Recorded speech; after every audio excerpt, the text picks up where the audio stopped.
masuk ke materi inti, aku mau 2 orang maju ke depan untuk game sedikit. Ada yang ingin maju? Nanti aku bakalan ngasih pertanyaan dan tantangan, gampang banget, nggak yang aneh-aneh.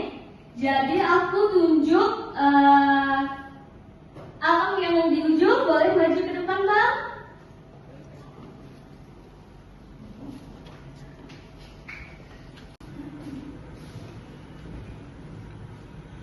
Oke, sebelumnya boleh perkenalkan diri dulu.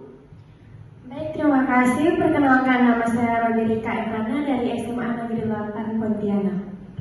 Saya kelas 12.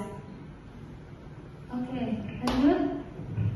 Hai, perkenalkan nama saya Rusdul Wijaya, saya kelas 12. Pertama-tama aku mau tanya dulu, kita mau mulai dari truth atau pressure dulu nih? Truth. Truth, oke ya. Pertanyaannya adalah, kalau kamu bisa gap year, kamu ingin ngapain dulu? Pengen mendaki. Oke.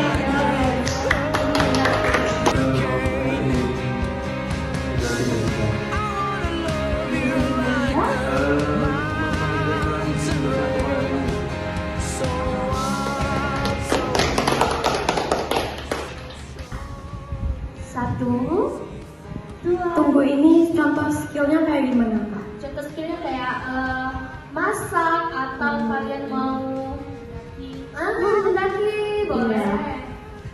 Oke, kalau saya 5 skill ya. Tiga.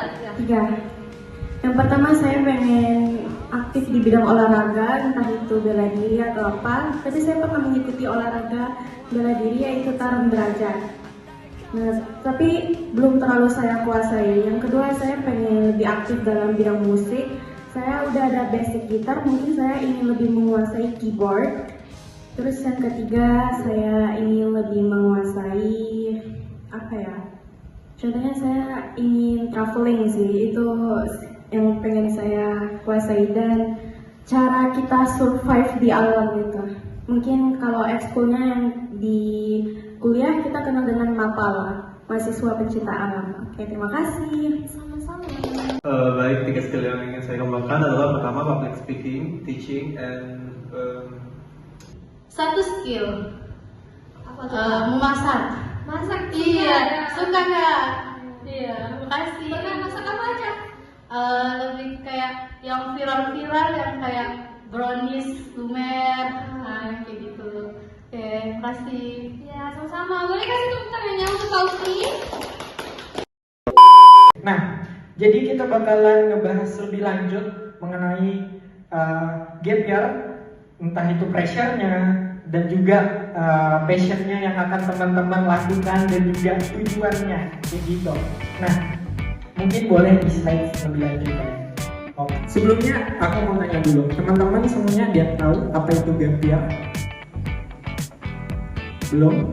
Atau ada yang tahu? Boleh teman-teman sebutin ya, apa tuh gap year? Jadi setahu saya, gap year itu adalah menunda 1 tahun atau beberapa tahun untuk melanjutkan pendidikan berikutnya. Sebagai contoh, semisal saya adalah lulusan SMA.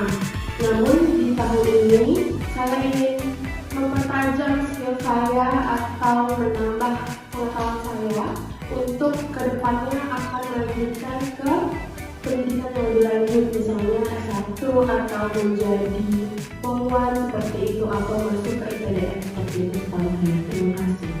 Di situ adalah teman-teman udah tahu tuh arah teman-teman, kalau dia pun teman-teman gap year, teman-teman tahu mau melakukan apa dan juga skill apa yang akan teman-teman kembangkan seperti itu. Nah, di sini adalah gap year itu bukan kehilangan arah, tapi waktu untuk menata arah dari pengalaman, terus muncul kesadaran dan tujuan baru. Nah, setelah menemukan passion teman-teman tadi, biasanya kita mulai paham nih tujuan teman-teman dalam hidup teman-teman seperti itu. Misalnya teman-teman tadi pengennya public speaking, misalnya public speaking tadi kan. Nah, teman-teman tuh pengennya ngomong di depan, terus teman-teman ada pengen bikin ya vlog-vlog gitu, itu kan sangat-sangat dibutuhkan skill untuk public speaking kan. Nah seperti itu. Nah rupanya teman-teman cocoknya di bidang yang lain-lain, misalnya di bidang sosial, itu sering dianggap gagal, padahal belum tentu seperti itu. Oke.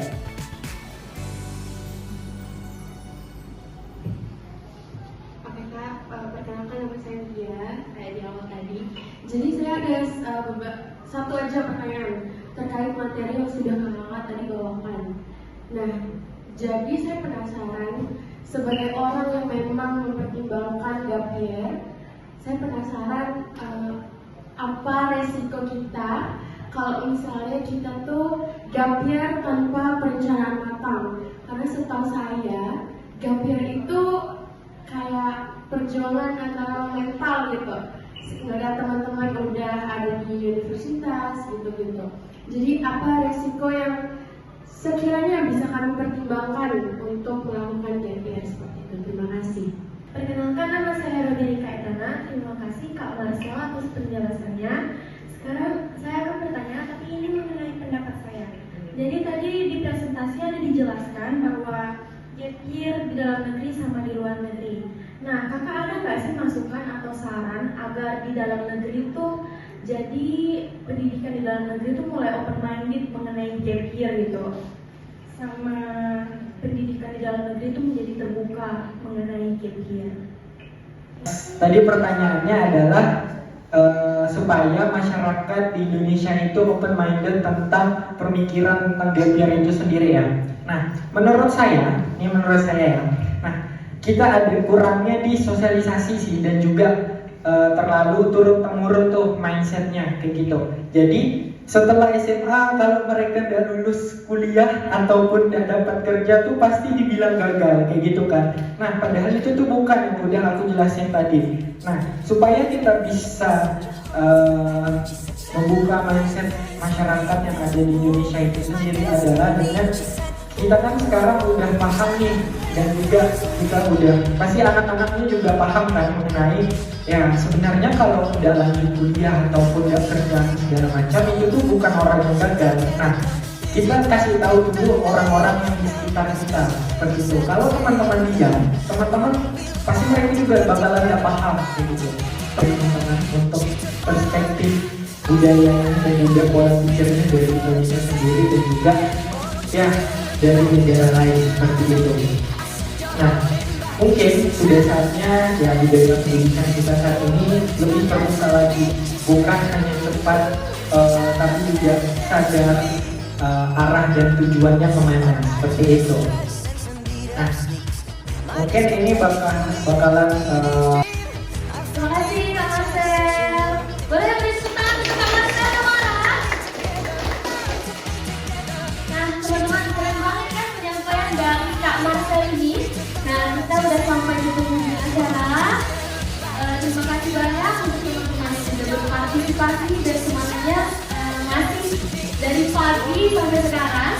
Saya yakinkan untuk sebagai moderator kalau undur diri. Sampai jumpa di pertemuan